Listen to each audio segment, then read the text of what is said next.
How's everybody doing? Good? I am happy to hear that. Well, today I'm going to take you guys on two journeys. Now, the first one happened just a few years ago, and it happened to me. And it happened in a place that I never want to attend again, and it happened in college, in university. Now, in this university, I studied graphic design, computer design, which in graphic design you have a lot of projects. And when I had these projects, normal people studied a little bit. We can get this working.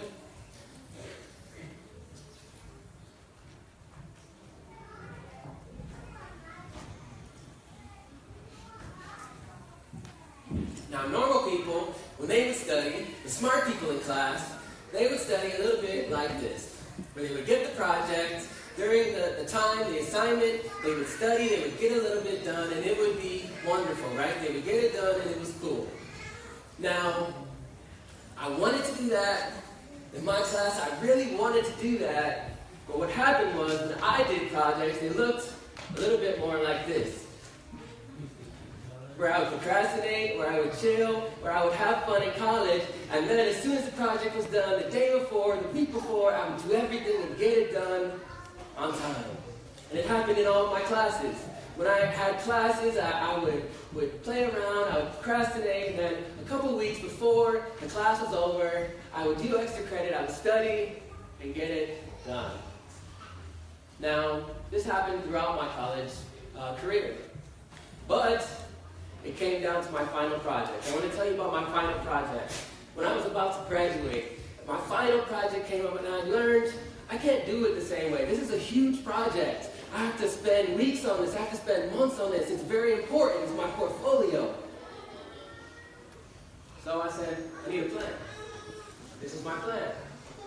My plan was to do a little bit in the beginning, in the middle, so much, and at the end, do more, and everything would be good. This is like a little staircase, right? You just walk up the stairs, simple, get the project done, and it works. But funny thing, what really happened was in those beginning months, I didn't really do much. I relaxed, chilled, played sports, had fun in college, so I needed a new plan, and this was my new plan. Do a little bit more. Now, in this middle part, I didn't do enough. I didn't do anything really. I tried to get on the computer, I tried to study, I tried to do it, but I didn't really do enough. Now we came down to this last part here. And it got worse, and it got worse, closer to the deadline, until I woke up one day and I was like, I really need to get this project done. I only have a week until it's done and I haven't done anything with it. So I did what college students do. I went, I got everything, I pulled some all-nighters. By the way, college students are not supposed to pull all-nighters, right? Humans are not supposed to do that. But I did it, and I studied and I did everything. The project was done. You should have saw me running across campus on the day that it was due, running in slow motion, trying to get this project done, trying to print everything out so that I can finish. And guess what? I finished. I handed it in. And I thought it was good. But what happened next? I get a call from the school. And they said, is this Hayward Penny? And I said, yes. Well, we want to talk about your final project. And I said, okay. And they said, well, this is the best project we've ever seen. Okay, that didn't happen at all. What really happened was that the project was okay. It was average. See, I could have done better. I could have got a better grade. I could have had a better portfolio. But the reality is, I procrastinated. I chilled, I relaxed, and I didn't do my best, while everyone else in class did better. Not because they are smarter or they're better, but because I slacked off. Now I want to take you on a second journey. A second journey to a person who was totally opposite of what I did. I want to take you to a person, and his name is Daniel. We're going to go into Daniel chapter 1. And we want to look at his training program. How did he handle his training? Now, Daniel 1 happens in about 605 BC. And in this time, I want to paint the story for you. Daniel and his friends are being taken away from their home. And they're being taken away as slaves to a city called Babylon. And they come here, and there's foreigners everywhere, and they don't know what's going to happen. So they come here to Babylon, and they see them, and they're like, Daniel, they're a little bit smarter than everybody else. So we're going to put them in this training program, this 3-year training program. And we're going to train them to be in the royal service. So they do that. And I want to show you what happens. Daniel chapter 1, verse 17 is the verse that we read today. And this is what it says. It says, and God gave Daniel the special ability. God gave the 4 young men the unusual aptitude for understanding every aspect of literature and wisdom, and God gave Daniel a special ability to interpret the meaning of visions and dreams. It goes on to say, and when the training program ordered by the king was completed, the chief of staff brought all the young men before the king Nebuchadnezzar. The king talked with them, and get this, after their training program, it says that no one impressed them as much as Daniel, Hananiah, Mishael, and Azariah, who were Daniel's friends. And so they entered the royal service. And this is the coolest part. It says, whenever the king consulted them in any matter requiring wisdom and balanced judgment, he found them 10 times more capable than any of the magicians, any of the enchanters in his entire kingdom. Beautiful, right? Here's the thing. Did God just drop some knowledge inside their head? They didn't just go and take a nap, and now they were smart 10 times better than everyone else? I think not. I was reading the Spirit of Prophecy, and I saw this passage that explains what is happening during this training period. And it says this. It says, when the 4 Hebrew youth were receiving an education for the king's court in Babylon, they did not feel that their blessing of the Lord was a substitute for taxing effort. Taxing effort is giving all that you have. And it says they were diligent in study, for they discerned that through the grace of God their destiny depended on their own will. See, yes, Daniel was blessed by God, but during his training program he gave everything that he had, which is kind of opposite of what I did in college, where I didn't give anything that I had. And Daniel, he gave all his had, and he came to this point where he got the opportunity to show what he knew, and he was 10 times better than everyone else. So today, my friends, I want to talk about a beautiful mind. Because a lot of us are kind of like me, or we just settle for just getting by. We settle for average. We settle for doing just enough to pass our class, just enough to graduate. We settle for doing just enough to not get fired at work. We settle for just enough in our relationships. We settle for just enough in our relationship with God, and it's sad. We settle for average. I want to tell you something about the brain. And it's really cool. There was a rumor that started, and the rumor was that we only use 10% of our brain. That there's a part of our brain, we only use 10%, and if we used 100%, we'd be superheroes, we'd be smart, right? But through science, we discovered that was not true. But there is a truth that a lot of us, including me sometimes, we only use our brain 10% of the time. What I mean by that is, we can go through a whole day and do nothing. We can look back at a day like, what did I just do today? Oh yeah, I watched Netflix. That was it. Or we look back at our week and we're like, did I do anything productive? Did I create anything? Did I do anything? We didn't use our brain at all. We just stared at the screen. We just relaxed and chilled. But my friends, today I want to show you about a beautiful mind. Today I want to show you about how to use your beautiful mind. Today I want to show you how to develop this mind so that it is beautiful and that it honors God. Now, I want to show you some cool things about this mind.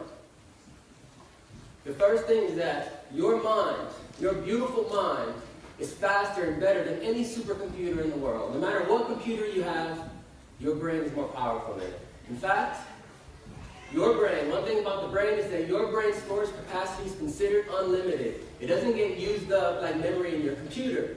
For example, have you ever had a phone where you take pictures, you try to do things with your phone, but then you keep getting this pop-up that says, storage empty, delete pictures, and then you delete picture, and you try to take a picture, and it says it again? That's what we're talking about. While a phone, while a computer has capacity, can only fit so much in it, your brain, you can remember wherever you want. There's no limit to what you can learn. One example, there's a supercomputer in Japan, one of the most powerful computers in the world. And get this, that it takes that supercomputer 40 minutes to produce what a brain can do in 1 second. Your brain is powerful. Another thing is that we have 60,000 thoughts. 60,000 thoughts per day. Now for me, about 59,000 of those thoughts are about food. But we have beautiful thoughts, and our mind is still going. Which means our mind is so awesome that it can do 6 trillion things every second without you even knowing it. Which means more than 96% of what you do happens without you even having to think. It's beautiful, right? Imagine having to think about everything that you have to do. Imagine walking down the street and you have to think about breathing. So you got to think, okay, breathe in and out. Every time you got to remember, because if you don't do it, you're going to die. So you got to remember to breathe. At the same time, you have to remember how to walk. At the same time, when you're studying how to breathe and you're walking, now you got to focus on those tacos that you ate an hour ago. You got to focus on digesting those.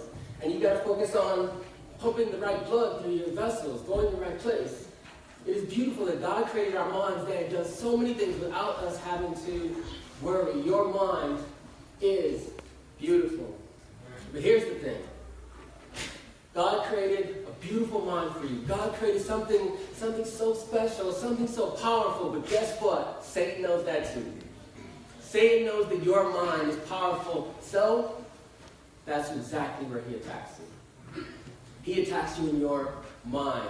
Therefore, your mind is a battlefield. And I know that you felt it before. I know you felt when you want to do something good, you're trying to do something good, you really have good intentions, but at the same time, there's something on the other side battling you, tempting you to do something wrong.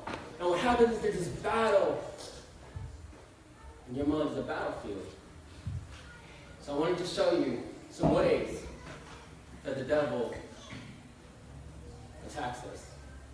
But first, we want to learn how we can get through that battle. We want to go back to the story of Daniel. Going back to the same story, we saw that Daniel, he was taken away to Nebuchadnezzar, to Babylon. He was carried away. And what happened was he went into this training program. And the first thing that they showed him was food.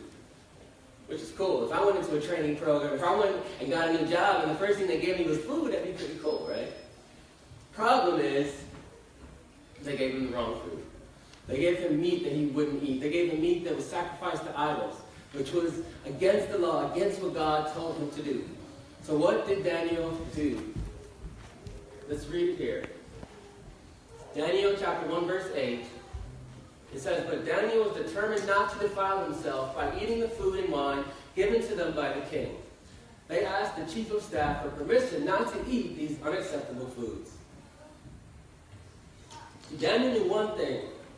He knew one thing, that what he put inside of his body determined what came out of his body. What he did with his body, what he put inside, determined how he thought, determined how he acted, determined his character. I want you to see this. These are ways that the devil attacks us. Ways the devil attacks our minds. The first one we know is through distractions. Distractions. He will distract you with the whole world. He'll distract you with so many different things. You can't even think because there's so many things in your way, so many things distracting you that you can't even think about what's important in life. For example, we all know entertainment distractions. We all know social media distractions. I know you felt it, you want to look at a sermon online, you want to look at something for an assignment, but then you see on the corner there's a video about a cat. That looks more interesting than my homework. So you click on it, and 10 minutes go by and you're watching a cat jump up and down. And then you click on a video about sports, and then an hour, 2 hours go by and you haven't done anything. What happened? You were distracted. God distracted you. Satan distracted you. The next one is worry and stress, which is a type of distraction. Worry and stress. See, the thing about worry and stress is that the devil will push it on you. He will make you worry and stress about things that aren't even real, about things that may not even happen. So worry and stress is the second one. And here's the thing about worry and stress. It is poison to the brain, because what happens is when you worry and stress all the time, there's a chemical that comes into your brain called cortisol, and it literally poisons your brain. It hurts your brain when you worry and stress. Who knew when Jesus said, "Don't worry," he was giving us health advice? What's the next one? And that's what it looks like to worry and stress. Not fun, right? Now, this one, you guys are not going to like me for. Food. Food. Food affects your mind. Food affects your body. And the thing is,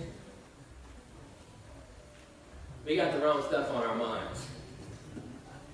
When we think about food, when we think about good food, we got hot Cheetos on our brains, right? We got Doritos in our minds. We got fried cheese. We got all these things. And what we don't understand is that what we put in our body affects our mind, affects how we think, it affects our character, it affects what we do every day. But the opposite. We put good things in our mind. We put good things in our body. We put good things in our heart. We put good things there, then it will enhance our brain. It will enhance the way we think, and it will make us better. Simply by how we eat. It's very simple. But it's hard, right? It's hard to eat the right foods, especially when you see cheesecake on the table and it's free. When you see all of the wonderful foods, you know you're not supposed to eat it, but it's good, right? It's hard. But it depends on what you eat. It determines how your health is, especially your mind. Now the last one is hard. Corruption. When you're little, the devil corrupts your mind. The normal teenager sees so many murders on TV, right? They're just teenagers, but on TV, there's so many murders, so much violence, so much sex, all these things. They're just teenagers.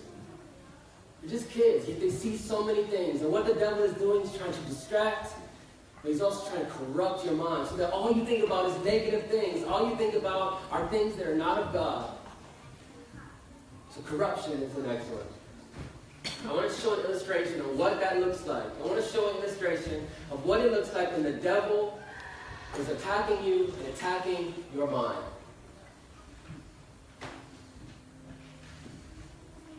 My friends are going to help me out.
Hermanos, les queremos demostrar un pequeño drama de lo que está hablando Hayward.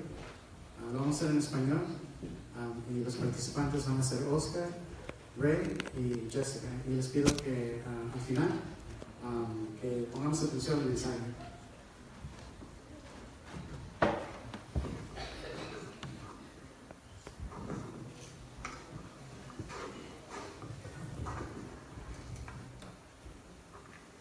Hola, Oscar. Hola, disculpen. No, está bien, está bien. No, está bien. Sí, no está bien. Oscar, quiero que me transportes hace 3 semanas. ¿Qué estuviste haciendo? ¿Cómo estuvo todo? Hace 3 semanas, dime. No puedo decirle. Oscar, aquí no estamos para juzgar, aquí estamos para ayudarnos unos con otros y para orar por nosotros. Ok. Hace 3 semanas, 3 semanas es un largo tiempo. Empezó como un día normal, me puse mis audífonos para escuchar los mejores éxitos de mi banda. Fui a platicar con mi amigo Raydeo, de los muchachos guapos, sabes. Y el siguiente día, para relajarme, mi favorito programa en Netflix, el de los muertos que están vivos y sí andan caminando y todo. No, pues, más o menos así. No, está bien. ¿Cómo ven? Está bien. ¿Y qué en tu mente, qué piensas que Dios, después de todo esto que pasó ese día, esa semana, hace 3 semanas, qué piensas que Dios, cómo miró Dios tu mente? ¿Cómo? Pues, supongo que así, ¿no? Pues sí, me parece que un poco mugroso, ¿no? Un poco sucio después de todo eso. Ray, ahora quiero que me cuentes, Sí, claro. ¿cómo viste a Oscar hace 2 semanas? A Oscar, pues en realidad las cosas hace 2 semanas, noté a Oscar un poco perdido, un poco extraño, ¿no? Así como que si estaba aislado de todos nosotros. Yo nomás hablamos por teléfono usualmente y solo yo quería conversar con él de cómo ayudar a la familia, los González. ¿Qué pasó con los González? ¿Quién quiere? La familia González, déjame les platico. Los González son una de las familias que han estado preocupadas con lo de su casa debido a los incendios que estaban ocurriendo. Y a veces, pero de vez en cuando me llega Oscar a leer su lección y ya casi se sabe nuestra nueva canción del álbum, algo así. No necesitas cantarlo, no, está bien. Pero también de vez en cuando me dice que no puede venir a la iglesia porque está viendo su show favorito titulado El de los muertos que están vivos. Parece que siempre se la pasa todo el tiempo ahí y la realidad de las cosas es que nadie puede ayudarlo a parar de ver la televisión, pues ese programa tonto, sucio, lleno de pura maldad. Pues parece que le diste al punto, sí. ¿Y cómo piensas que Dios ve la mente de Oscar hace 2 semanas? Hace 2 semanas, pues se me hace que un poco así. Ok, se ve un poco, no tan mugroso, se ve No un tan poco más mugroso, limpio. pero ahí va. Sí, se ve como está progresando. Progresando un poquito, pues. Gracias. Chasi, ¿cómo has visto a Oscar, tu hermano? ¿Cómo lo has visto la semana pasada? ¿Cómo lo viste? Cuéntame. Bueno, esta última semana he visto muchas diferencias en mi hermanito. Él no me cuenta de todo, es humilde, pero lo que veo siempre ora en las mañanas al despertar y da su opinión en la lección y anima a otros.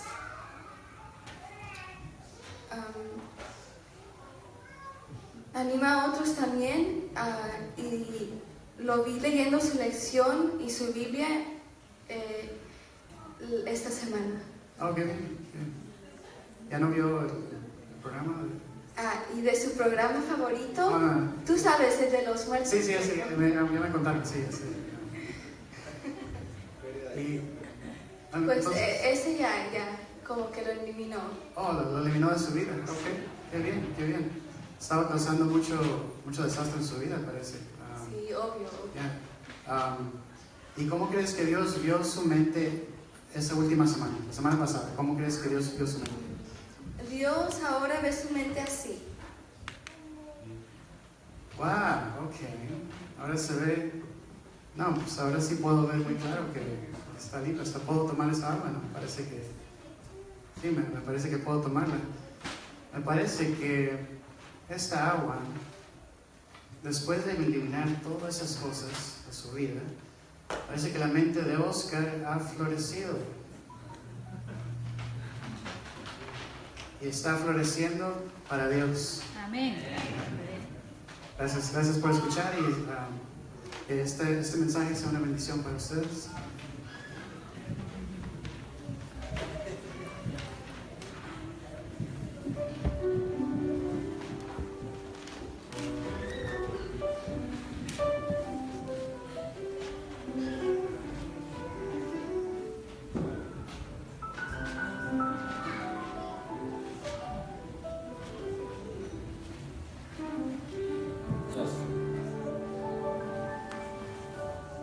Beautiful, right? You understand what the devil does to us. He puts so many things in our minds because we talked about food, and what you put inside your body affects your health. But it also works the same way with your mind. What you see, what you hear, all these things, when they come into your mind, they affect the health of your mind, and they affect what you do. But there's one thing. You may look at this and say, dude, that's me. I've seen so many things in my life. I've seen so many things on the internet, so many things in movies, so many things in real life. In my brain, all I think about is negative things that are not of God. And I've messed up forever. But I have good news. There's another beautiful thing about your brain, and that your brain was designed to change. See, for many, many years, scientists believed that your brain was like a bone, where it would grow, and it would just be that way. When it starts growing, it's just like that. But what we discovered, what they've researched, is that your brain was designed to change. It's more like plastic, that you can change your brain. But the way you do it is by what you think. How you think determines if you change. And this is how it works. That the decisions that you make determine what you think. And what you think determines who you are. And who you are determines if you can change your life. And it all starts with the decisions. And you may say, I've been like this since I was a kid. I've been doing these things since I was young. I can't stop. I've tried over and over again to change, but I can't stop. You may say that, but let me tell you this. God can change anyone. And it's proven, scientifically proven, that when God is in your life, and when you make those right decisions, you can change your life.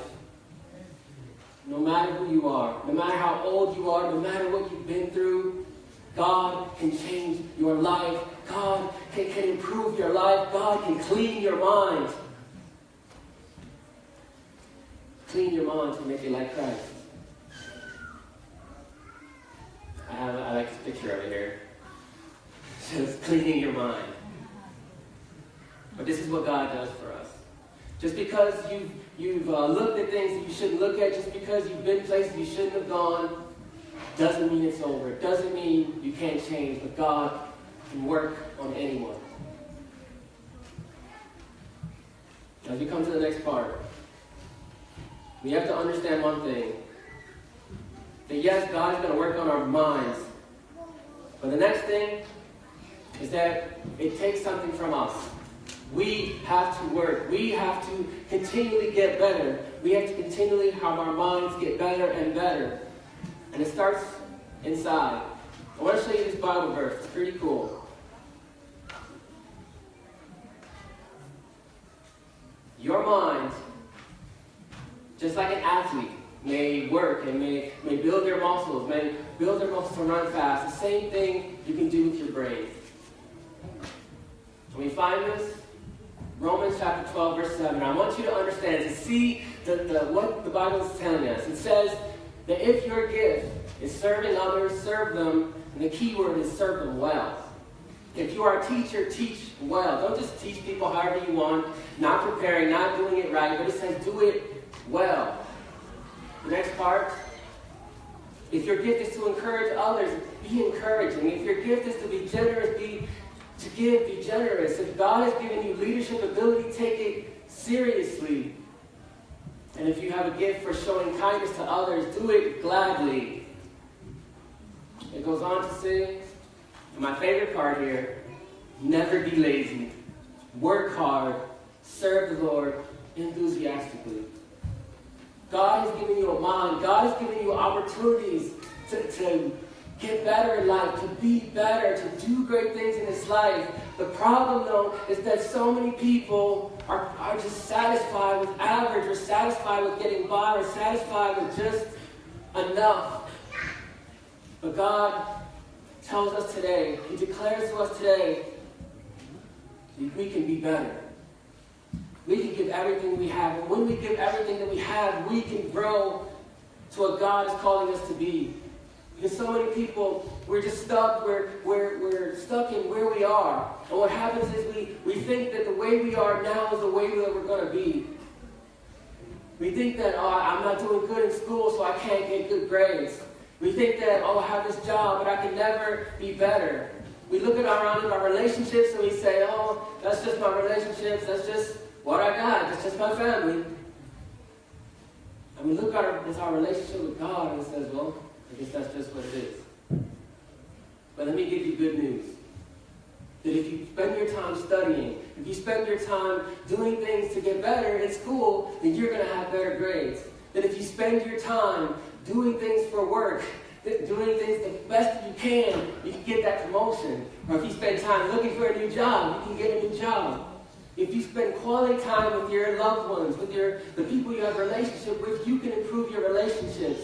And let me tell you this, the best part, if you spend quality time with God, you can have a relationship with God. You can have something that is so special that you can have something that is just, have that joy and peace that you never had before. That maybe you're lonely, maybe there's so many struggles in your life, God can be with you and you have that relationship with God. It's so special. But all those four things are obtained with time. How we spend our time. How we spend our energy. How we spend our days. All of it comes from how we spend our time.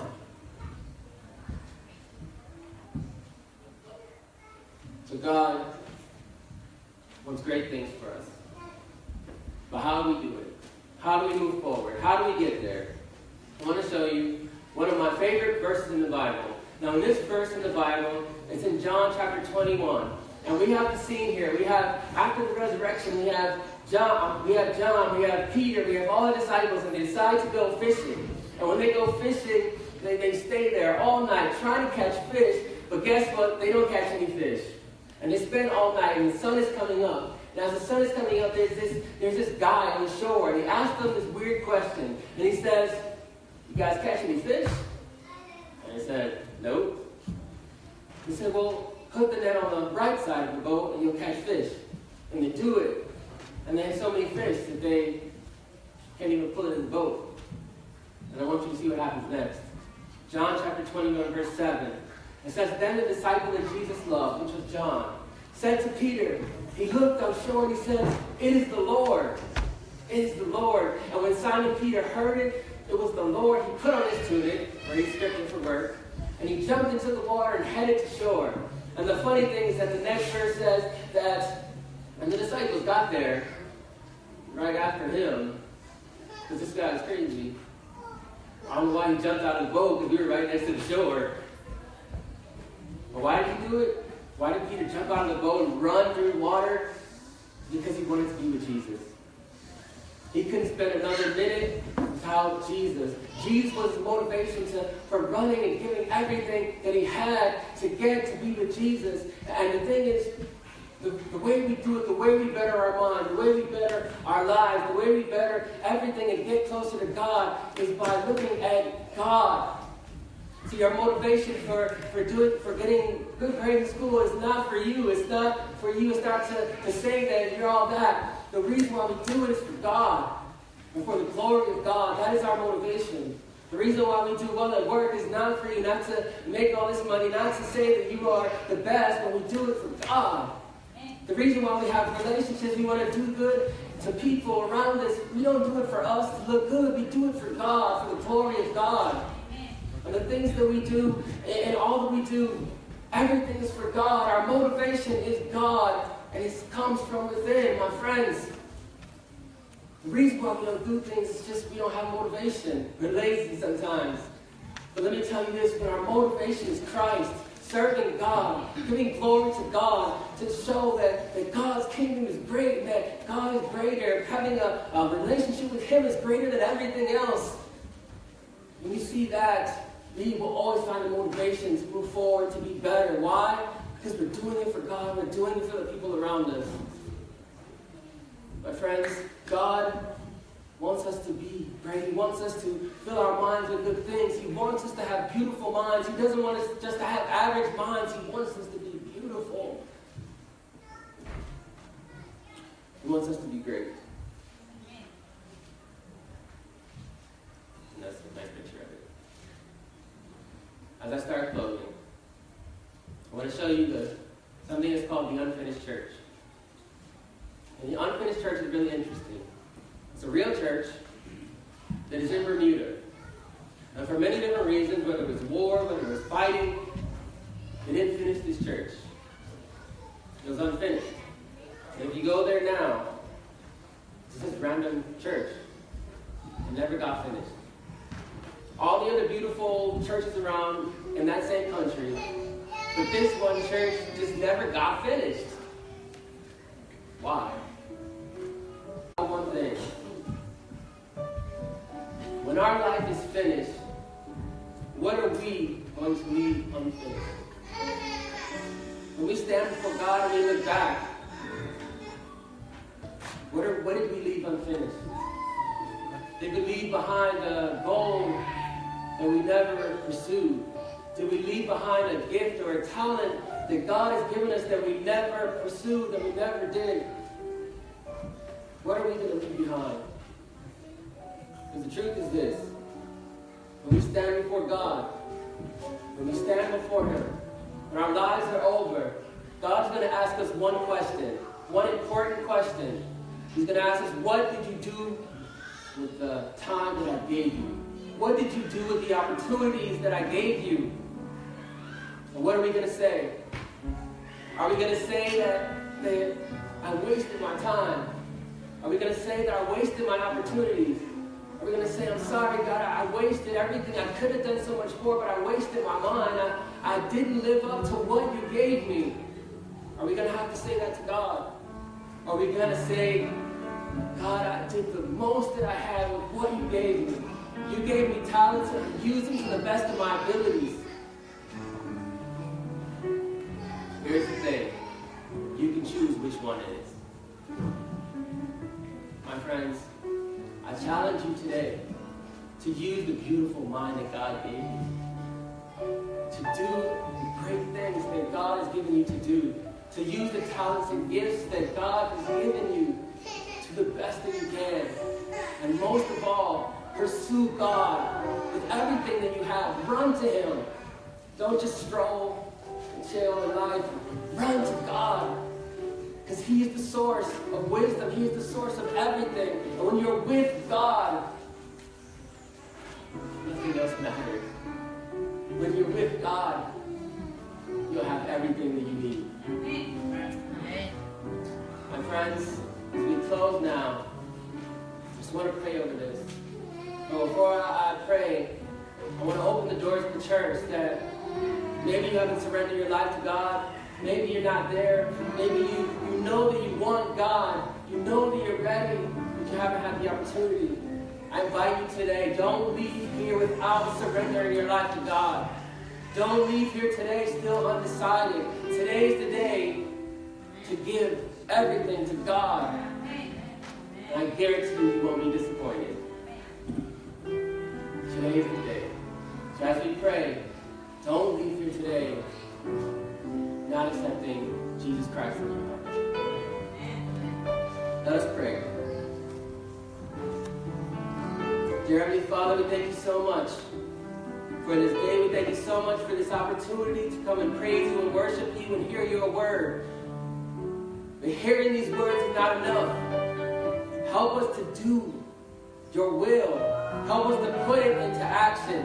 When we go out of these doors, that your Holy Spirit be in our lives, that we may do your will, fulfill the purpose you gave us, fulfill the plan that you gave us. Lord God, and there's so many distractions. The devil wants to stop us everywhere we go. But we ask, Lord God, that you give us power, that you give us wisdom, that you're in our lives, God, to conquer any obstacle that the devil puts against us.